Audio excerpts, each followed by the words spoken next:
এই অভিযোগনামাখন যোৱা দুদিন পূৰ্বে আমাৰ প্ৰিয়ংকা গান্ধী ডাঙৰীয়াই উন্মোচন কৰি থৈ গৈছে। আমি আপোনালোকৰ জৰিয়তে অসমৰ ৰাইজলৈ এই অভিযোগসমূহ আমি তন্নকৈ লৈ আহিব বিচাৰিছোঁ। আৰু এই অভিযোগবিলাক কোনো আমি মনে সাজা অভিযোগ নহয়, উদ্দেশ্য প্ৰণোদিত নহয়, এইবিলাক সঁচা বাস্তৱ কিছুমান অভিযোগ ইয়াত আছে, যি অভিযোগখিনি আমি সংবাদ জগতৰ জৰিয়তে আমি অসমৰ একেবাৰে শেষৰজন ব্যক্তিলৈকে লৈ যাব বিচাৰিছোঁ যে সবকা সাথ সবকা বিকাশ কৰা যিখন চৰকাৰ প্ৰতিশ্ৰুতি দি আহিছিলে, এই চৰকাৰখনে বিকাশ কিমান কৰিলে আৰু এই চৰকাৰখনে পৰিয়ালতান্ত্ৰিক তেওঁলোকৰ কিমান বিকাশ কৰিলে আৰু আমাৰ মাজত কিমান ধাৰৰ বুজা দিলে, এই কথাখিনি অসমৰ একদম শেষৰজন সদস্যও জনাটো দৰকাৰ বুলি আমি আপোনালোকৰ ওচৰত লৈ আহিলোঁ। 1 নম্বৰৰ অভিযোগটো হৈছে সিন্ডিকেট ৰাজ। এইখন চৰকাৰে না খাওঁগা না খানে দুংগা বুলি কোৱা চৰকাৰখনে সিন্ডিকেটৰ জৰিয়তে হিমন্ত বিশ্ব শৰ্মাৰ চৰকাৰখনে আপোনালোকে শুনিছিলে এটা সময়ত যে ৰেড হল কোল মাইনিঙত আমাৰ কিমান শ্ৰমিকৰ মৃত্যু হ'ল আৰু অবৈধভাৱে কিমান কয়লাৰ সিন্ডিকেট চলি থকা হ'ল, এই কথাটো আপোনালোকৰ ওচৰত আমি লৈ আহিছোঁ। সীমান্তদি কিমান অবৈধভাৱে গাড়ী গৈ আছে, আজিলৈকে তাত যিমানবিলাক শ্ৰমিকৰ মৃত্যু হৈছে কোনো শ্ৰমিকে আজি তাৰিখত কিন্তু কোনো ধৰণৰ ন্যায় নাপালে।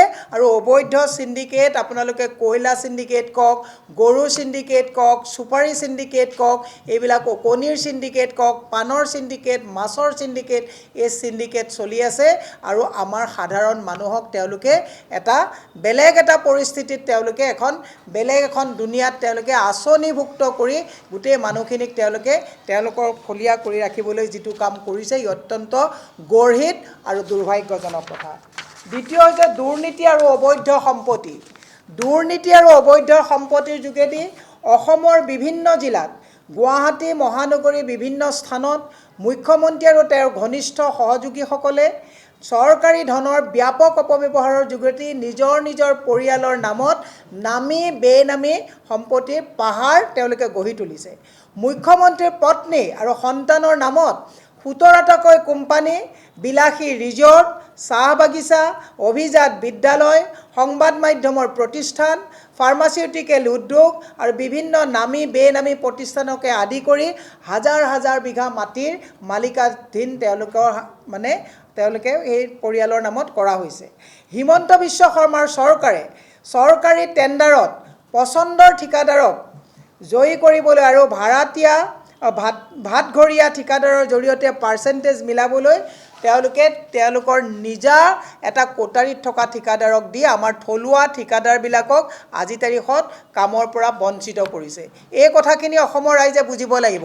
হিমন্ত বিশ্ব শৰ্মাই কেৱল আৰু মাত্ৰ এই মানুহক ভুৱা প্ৰতিশ্ৰুতি দি পেলাই আচল কথাৰ পৰা মানুহক যাতে দৃষ্টি অন্য দিশত নিব নোৱাৰে, এই কথাখিনি অসমৰ ৰাইজে জানিব লাগিব। অৰ্থনৈতিক কুব্যৱস্থাপনা। RBI মূল্যায়ন অনুসাৰে অসমৰ মুঠ ঋণৰ পৰিমাণ 2026 চনৰ এপ্ৰিললৈ 2.06 লাখ কোটি টকা স্পৰ্শ কৰিব বুলি অনুমান কৰা হৈছে আৰু কোৱা হৈছে যে অসমে আৰু ধাৰ ল'ব পৰা ক্ষমতা নাই। তাৰ পিছতো এই চৰকাৰখনে উপৰ্যুপৰি ধাৰ লৈ অসমৰ জনতাক গোটেই মূৰত ঋণৰ বোজা দি অসমৰ জনতাৰ যুৱ প্ৰজন্ম, মহিলা সমাজ, গোটেই সমাজক এওঁলোকে কুঙা কৰাৰ যি পৰিকল্পনা কৰিছে, এই কথাখিনি আমি অভিযোগনামাৰ জৰিয়তে অসমৰ ৰাইজলৈ আমি লৈ আহিছোঁ। 3 নম্বৰ হৈছে অনুসূচিত জনজাতি STৰ মৰ্যাদা। 2014 চনত অসমৰ নিৰ্বাচনী প্ৰচাৰত ভাষণ দিবলৈ অহা বিজেপিৰ ষ্টাৰ কেম্পেইনাৰ নৰেন্দ্ৰ মোদীয়ে ক্ষমতালৈ অহাৰ 6 মাহৰ ভিতৰত 6 জনগোষ্ঠীক জনজাতিকৰণ কৰাৰ কথা তেওঁলোকে কৈছিলে। কিন্তু আজি কুপতি এই গোটেই কামখিনি হৈ নুঠিল। আপোনালোকে যদি জানে, বিপ্লৱ শৰ্মাৰ প্ৰতিবেদনো আপোনালোকে ভালকৈ জানে, এই প্ৰতিবেদনেই কেন্দ্ৰলৈ একচুৱেলি প্ৰেৰণ কৰা নহ'ল।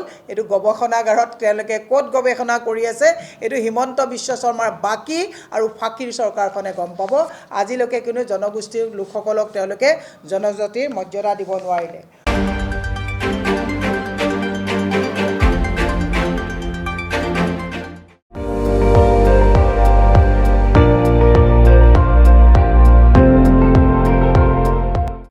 আপুনি চাই আছে ND24, সৰ্বশ্ৰেষ্ঠ নহয় সৰ্বোত্তমৰ দৌৰত।